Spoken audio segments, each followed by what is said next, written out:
Hello दोस्तों, अगर आप हरियाणा कौशल रोजगार निगम में लगे हुए हो या कौशल रोजगार निगम में जॉब पाना चाहते हो तो जी हाँ दोस्तों, हरियाणा कौशल रोजगार निगम की 1 लाख प्लस की एक नई लिस्ट। उसके बाद अब हरियाणा में अगर आपको जॉब लेनी है तो अब आपको ऐसे मिलेगी नौकरी, नया प्रोसेस। और हाँ, आपको इन्फॉर्मेशन है, हरियाणा के मुख्यमंत्री श्री मनोहर लाल खट्टर ने जब हरियाणा कौशल रोजगार निगम शुरू किया था तो ये बोलकर किया था कि इसके अंदर ज्यादा से ज्यादा हरियाणा कौशल रोजगार निगम में सभी कर्मचारी हरियाणा के लगेंगे, जो कहीं ना कहीं हरियाणा के जो बेरोजगारों को रोजगार देने का एक बेहतरीन जो साधन रहेगा। लेकिन हरियाणा कौशल रोजगार निगम हरियाणा से बाहर के भी नए झटके मैं आपको दिखाने वाला हूं, एक नई लिस्ट जिसके अंदर हरियाणा कौशल रोजगार निगम में हरियाणा से बाहर वालों की भी एक नई लिस्ट आ चुकी है। जी हाँ दोस्तों, अगर आप हरियाणा कौशल रोजगार निगम में लगे हुए हो या किसी भी प्रकार से हरियाणा के अंदर कच्चे कर्मचारी हो, अडो बेस पर, डीसी रेट, पार्ट टाइम या अन्य आउटसोर्सिंग पॉलिसी पार्ट 1 पार्ट 2 या ठेकेदारी प्रथा पर, तो जी हाँ दोस्तों, फटाफट से आप चैनल को सब्सक्राइब कर लीजिए। व्हाट्सएप ग्रुप और टेलीग्राम ग्रुप का लिंक डिस्क्रिप्शन में है, आप उसे भी फटाफट से ज्वाइन कर लीजिए। पहले थोड़ा यही से देख लेते हैं। हरियाणा कौशल रोजगार निगम लिमिटेड एचकेएन के जरिए कॉन्ट्रैक्ट पर दी जा रही नौकरियों में मूल रूप से हरियाणा के निवासियों को ही प्राथमिकता दी जाती है।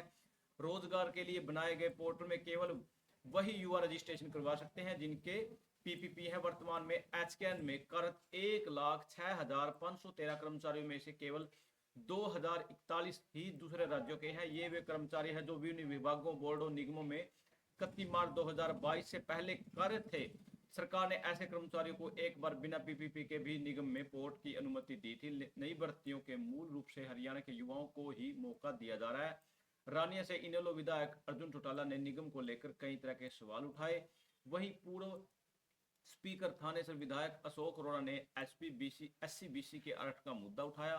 युवा अधिकारिता उद्यमिता मंत्री गौरव गौतम ने कहा, प्रदेश में ठेकेदारी प्रथा को खत्म के लिए सरकार ने कौशल रोजगार निगम का गठन किया। उन्होंने कहा, निगम में पारदर्शिता के साथ भर्तियां हो रही है। पहले ठेकेदार 28 दिन तक काम करवाने के बाद युवाओं को नौकरी से हटा देते थे, पूरा वेतन भी नहीं दिया जाता है, युवाओं का आर्थिक और मानसिक शोषण होता था।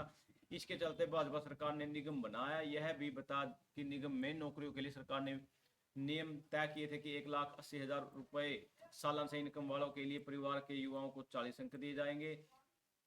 पीपी में आयु के आधार पर 10, आवश्यक योग्यता से अतिरिक्त 5 मार्क्स और नौकरी के लिए अनिवार्य योग्यता से अतिरिक्त उस शिक्षा के 5, सामाजिक आर्थिक मानक 10, सीईटी पास 10, पुराने अनुभवों के लिए 10। लेकिन इसमें जो आर्थिक सामाजिक के 10 अंक हटा दिए गए हैं। अशोक अरोड़ा ने निगम में अनुसूचित एससी बीसी को आरक्षण देने का नहीं देने का मामला सदन में उठा। इस पर राज्य मंत्री गौरव गौतम ने जवाब देने से पहले ही कैबिनेट रणधीर सिंह गंगवा ने कहा, वर्तमान में निगम में कार्यरत युवाओं में एससी बीसी की संख्या उनके निर्धारित कोटे से भी अधिक है। 45 दिन के लिए रोजगार। अर्जुन चौटाला ने कहा, मंडियों में फसलों खरीद के दौरान निगम के जरिए 45 दिनों के लिए युवाओं को रोजगार दिया जाता है। हर मंडी में 5 से 7 युवाओं को नियुक्ति होती है। खरीद प्रक्रिया बंद होने के बाद उन्हें नौकरी से हटा दिया जाता है। अर्जुन ने कहा कि इस तरह नौकरी को रोजगार नहीं कहा जा सकता। बेहतर हो कि सरकार मंडियों में युवाओं को दूसरे कर्मचारी तर्ज पर रखे ताकि उनकी नौकरी न जाए। हरियाणा कौशल रोजगार निगम पोर्टल पर रजिस्ट्रेशन के लिए पीपीपी होना अनिवार्य है। पहले से कार्य दूसरे राज्यों के 2,041 अनुबंध कर्मियों को मिली एचकेएन में अनुमति।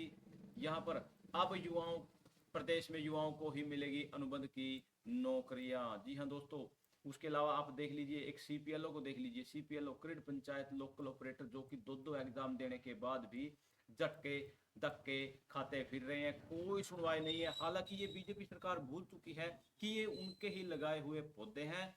और हाँ, उनको वो गलत न समझे, उनको ही इनको सींचना है। कहीं ना कहीं इनको रोजगार देने के लिए सरकार को आगे आना चाहिए। थैंक यू दोस्तों, नमस्कार दोस्तों।